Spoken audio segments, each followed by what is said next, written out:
മനുഷ്യന്റെ മനസാക്ഷിയെ മരവിപ്പിക്കുന്ന ചരിത്രത്തിന്റെ താളുകളിൽ ചോരയും കണ്ണീരും പടർന്ന ഒരധ്യായത്തിലേക്കാണ് നമ്മളിന്ന് വിരൽ ചൂണ്ടുന്നത്. വെറുമൊരു കഥയല്ല ഇത്. നൂറ്റാണ്ടുകളായി പുണ്യമായി ആഘോഷിക്കപ്പെടുന്ന ഒരു ചരിത്രത്തിന്റെ മറുവശം ഒരു സ്ത്രീയുടെ ഹൃദയം തകർന്ന നൊമ്പരങ്ങളുടെ ആഴമളക്കുന്ന ഒന്നാണ്.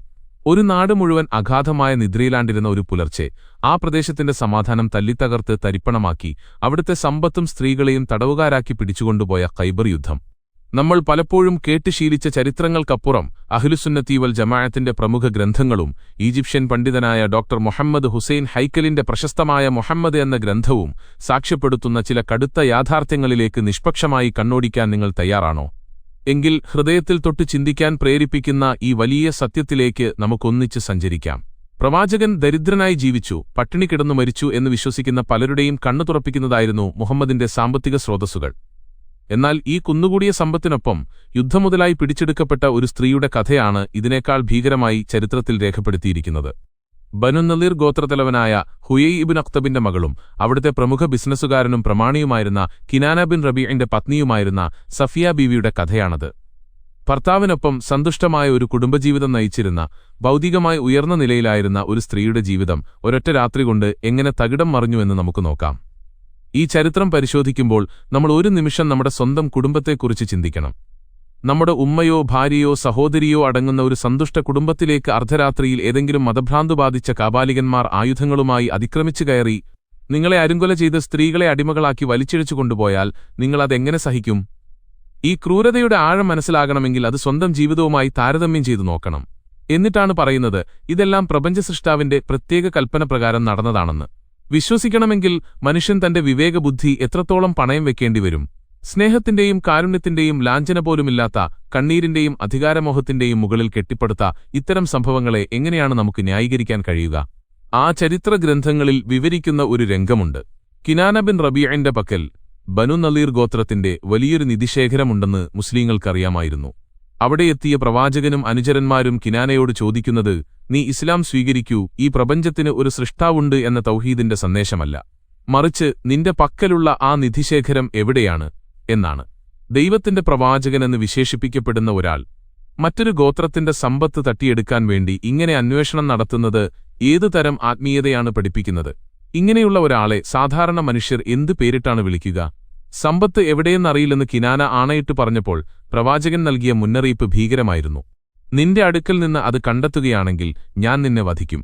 ദുനിയാവിനോട് യാതൊരു മോഹവുമില്ലാത്ത, പരലോകം മാത്രം ലക്ഷ്യം വെച്ച് ജീവിച്ചുവെന്ന് പറയപ്പെടുന്ന ഒരു പ്രവാചകന്റെ നാവിൽ നിന്നാണ് ഈ വാക്കുകൾ വരുന്നത് എന്നത് വലിയൊരു വൈരുദ്ധ്യമല്ലേ? തുടർന്ന് നടന്നത് അതിലും ദയനീയമാണ്. കിനാന ഒരു പ്രത്യേക സ്ഥലത്ത് ചുറ്റിപ്പറ്റി നിൽക്കുന്നത് കണ്ട് സംശയം തോന്നിയ ഒരു അനുചരൻ വിവരം അറിയിക്കുകയും പ്രവാചകന്റെ കൽപ്പനപ്രകാരം ആ സ്ഥലം തുറന്ന് കുറച്ചു നിധികൾ പുറത്തെടുക്കുകയും ചെയ്തു. അതോടെ കിനാന വധിക്കപ്പെട്ടു. തന്റെ ജനത വിശ്വസിച്ചേൽപ്പിച്ച സ്വത്ത് അക്രമികൾക്ക് വിട്ടുകൊടുക്കാതെ സംരക്ഷിക്കാൻ ശ്രമിച്ച ഒരു കുടുംബനാഥനെയാണ് അവിടെ നിഷ്ഠൂരമായി കൊലപ്പെടുത്തിയത്. ഇസ്ലാമിക നിയമപ്രകാരം സ്വന്തം സ്വത്ത് സംരക്ഷിക്കുന്നതിനിടയിൽ കൊല്ലപ്പെടുന്നവർ ഷഹീദാണെങ്കിൽ ഇവിടെ യഥാർത്ഥത്തിൽ ഷഹീദായത് കിനാനയല്ലേ? സ്വന്തം മതക്കാർ ചെയ്യുമ്പോൾ അത് പുണ്യവും മറ്റുള്ളവർ ചെയ്യുമ്പോൾ അത് മ്ലേച്ഛവുമായി ചിത്രീകരിക്കുന്ന ഈ ഇരട്ടത്താപ്പാണ് എല്ലാ മതങ്ങളെയും നിലനിർത്തുന്നത്. മറ്റ് ചില ചരിത്രഗ്രന്ഥങ്ങളിൽ പറയുന്നത് കിനാനയെ നിലത്തുമലർത്തിക്കിടത്തി നെഞ്ചിൽ കരിങ്കല്ല് വെച്ച് അടിച്ചാണ് കൊന്നതെന്നാണ്. ഒരു തെറ്റും ചെയ്യാത്ത തന്റെ കുടുംബത്തെ സംരക്ഷിക്കാൻ നോക്കിയ ഒരു മനുഷ്യനെയാണ് ഇങ്ങനെ ഇല്ലാതാക്കിയത്. ഭർത്താവ് കൊല്ലപ്പെട്ട് മണിക്കൂറുകൾക്കകം സഫിയ എന്ന സ്ത്രീ മുസ്ലിങ്ങളുടെ തടവുകാരിയായി മാറി. അപ്പോൾ ചില അനുചരന്മാർ പ്രവാചകനോട് പറഞ്ഞു, അവർ ബനു ഖുറൈളയുടെയും ബനു നളീറിന്റെയും കുലീനപുത്രിയാണ്, അവർ അങ്ങേക്ക് മാത്രമേ അനുയോജ്യയാവുകയുള്ളൂ. അങ്ങനെ പ്രവാചകൻ അവരെ അടിമത്തത്തിൽ നിന്ന് മോചിപ്പിച്ചു, വിവാഹം കഴിക്കാൻ തീരുമാനിച്ചു. തങ്ങൾ കീഴടക്കിയ രാജാക്കന്മാരുടെ പുത്രിമാരുടെ ദുഃഖം ലഘൂകരിക്കാനാണ് ഈ വിവാഹമെന്നാണ് ചരിത്രകാരന്മാർ ന്യായീകരിക്കുന്നത്. തന്റെ പിതാവിനെയും ഭർത്താവിനെയും സഹോദരനെയും ജനങ്ങളെയും ഒന്നിച്ചു കൊന്നൊടുക്കിയ ഒരു വ്യക്തിയോട് ആ സ്ത്രീക്കുള്ളിൽ പകയുണ്ടാകുമോ എന്ന് പ്രവാചകന്റെ അനുചരനായ അബൂ അയ്യൂബ് അൽ അൻസാരിക്ക് വലിയ ആശങ്കയുണ്ടായിരുന്നു. അതുകൊണ്ടുതന്നെ ഖൈബറിൽ നിന്നും മടങ്ങുന്ന വഴിയിൽ പ്രവാചകൻ സഫിയയുമായി മധുവിധു ആഘോഷിച്ച ആ കൂടാരത്തിനു പുറത്ത് അബൂ അയ്യൂബ് അൽ അൻസാരി വാളും ഊരിപ്പിടിച്ച് കാവൽ നിന്നു. നിങ്ങൾ ചിന്തിച്ചു നോക്കൂ, പരസ്പര തൃപ്തിയോടെയും സ്നേഹത്തോടെയും നടന്ന ഒരു സാധാരണ വിവാഹമായിരുന്നെങ്കിൽ ഒരു സ്വഹാബിക്കിങ്ങനെ വാളുമേന്തി പുറത്ത് കാവൽ നിൽക്കേണ്ടി വരുമായിരുന്നോ? നേരം പുലർന്നപ്പോൾ പ്രവാചകൻ കാര്യം തിരക്കിയപ്പോൾ അദ്ദേഹം പറഞ്ഞത്, ഈ സ്ത്രീ അങ്ങയെ വല്ലതും ചെയ്തേക്കുമോ എന്ന് ഞാൻ ഭയന്നു, കാരണം ഇവരുടെ ഭർത്താവും പിതാവുമെല്ലാം അങ്ങയാൽ കൊല്ലപ്പെട്ടതാണല്ലോ എന്നാണ്. ആ സ്വഹാബി ചിന്തിച്ചതിന്റെ 10-1 ചിന്ത ഈ പ്രവാചകനുണ്ടായിരുന്നെങ്കിൽ ആ സ്ത്രീയുടെ മാനസികാവസ്ഥയെ മാനിച്ചുകൊണ്ട് അന്ന് ആ കൂടാരത്തിൽ മധുവിധു ആഘോഷിക്കുമായിരുന്നോ? സ്വന്തം ജീവിതപങ്കാളി മരിച്ച് ആ കടുത്ത ആഘാതത്തിൽ നിന്ന് മുക്തയാകുന്നതിനു മുൻപ് യാതൊരുവിധ യുദ്ധമര്യാദകളും പാലിക്കാതെ മദീനയിൽ എത്തുന്നതുവരെപ്പോലും കാത്തുനിൽക്കാതെ യുദ്ധക്കളത്തിനടുത്തുള്ള ഒരു കൂടാരത്തിൽ വെച്ച് ആ സ്ത്രീയെ സ്വന്തമാക്കുമ്പോൾ അവിടെ മനുഷ്യത്വത്തിന്റെ ഒരു കണികയെങ്കിലും അവശേഷിക്കുന്നുണ്ടോ?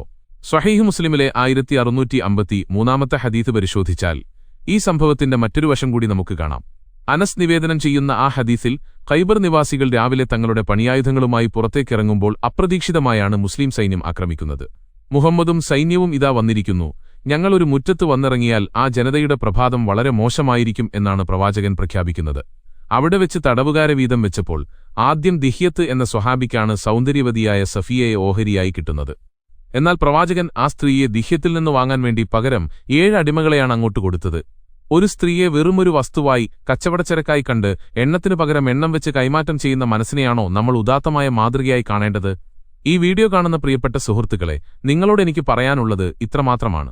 നമ്മളെ ഭയപ്പെടുത്തിയും കണ്ണടച്ച് വിശ്വസിപ്പിച്ചും നിർത്തിയിരിക്കുന്ന ഈ മതപുരോഹിതന്മാരുടെ കെണികളിൽ നിന്ന് പുറത്തുകടന്ന് ഈ ക്രൂരതകളും കണ്ണീരും നിറഞ്ഞ ചരിത്രങ്ങളെ ന്യായീകരിക്കാൻ നിങ്ങളുടെ മനസ്സാക്ഷി അനുവദിക്കുന്നുണ്ടോ എന്ന് സ്വയം ചോദിക്കൂ. വ്യക്തിഹത്യകളോ തെറിവിളികളോ അല്ല, മറിച്ച് വിവേകത്തോടെയുള്ള ചിന്തയാണ് നമുക്ക് വേണ്ടത്. സത്യം തിരിച്ചറിഞ്ഞ് മനുഷ്യത്വമുള്ള ശാന്തിയും സമാധാനവുമുള്ള ഒരു നല്ല തലമുറയെ വാർത്തെടുക്കാൻ നമുക്ക് ഒന്നിച്ച് കൈകോർക്കാം. എല്ലാവർക്കും നല്ല ചിന്തകളുണ്ടാകട്ടെ. നന്ദി.